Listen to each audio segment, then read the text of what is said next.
Gerade reingekommen, ein extrem brisantes Schreiben.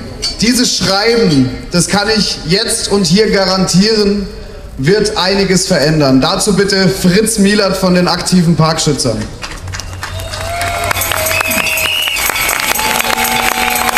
Ja, bitte entschuldigt, ich bin jetzt auch etwas aufgeregt.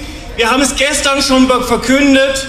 Es hat das Eisenbahnbundesamt gestern um 18 Uhr an das Regierungspräsidium und an die DB Projektbau GmbH, den Projektträger dieses Projekts, eine E-Mail geschickt, in der verboten wird, gestern und bis einschließlich zum 8.10. Bäume zu fällen.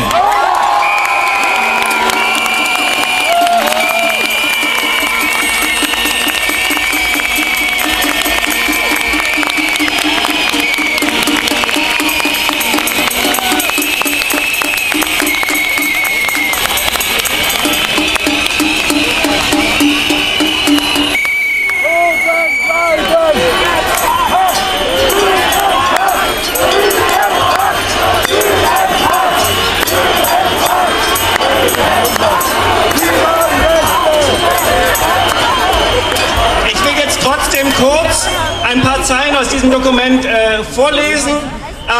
Das ist jetzt nicht ganz so klar formuliert, aber ja. Es ist jetzt vom Eisenbahnbundesamt einer Monika Kaufmann, kaufmann@eba.bund.de, das ist die oberste Behörde, die wir haben in dem Bereich.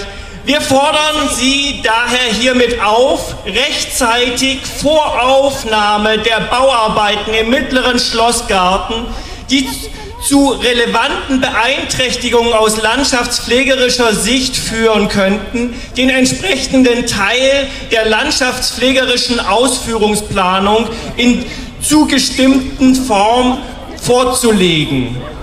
Im Zusammenhang mit den bevorstehenden Baumfellarbeiten im Schlosspark weise ich darauf hin, dass Sie mit den Baumfellarbeiten nicht beginnen dürfen, bevor diese konkreten Ausführungsunterlagen zumindest für die unmittelbar auszuführenden landschaftspflegerischen Maßnahmen dem Eisenbahnbundesamt vorgelegt wurden, da ansonsten Konflikte mit dem Naturschutz im Zuge der Projektverwirklichung nicht ausreichend beurteilt werden können.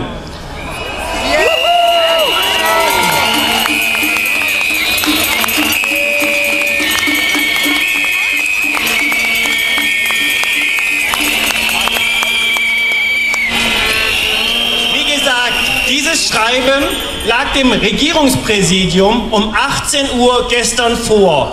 Um 1:30 meines Wissens begannen die Baumfellarbeiten in der Nacht.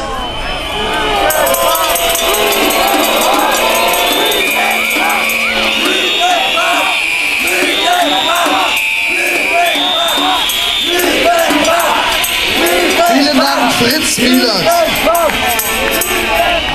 Ich denke, dieses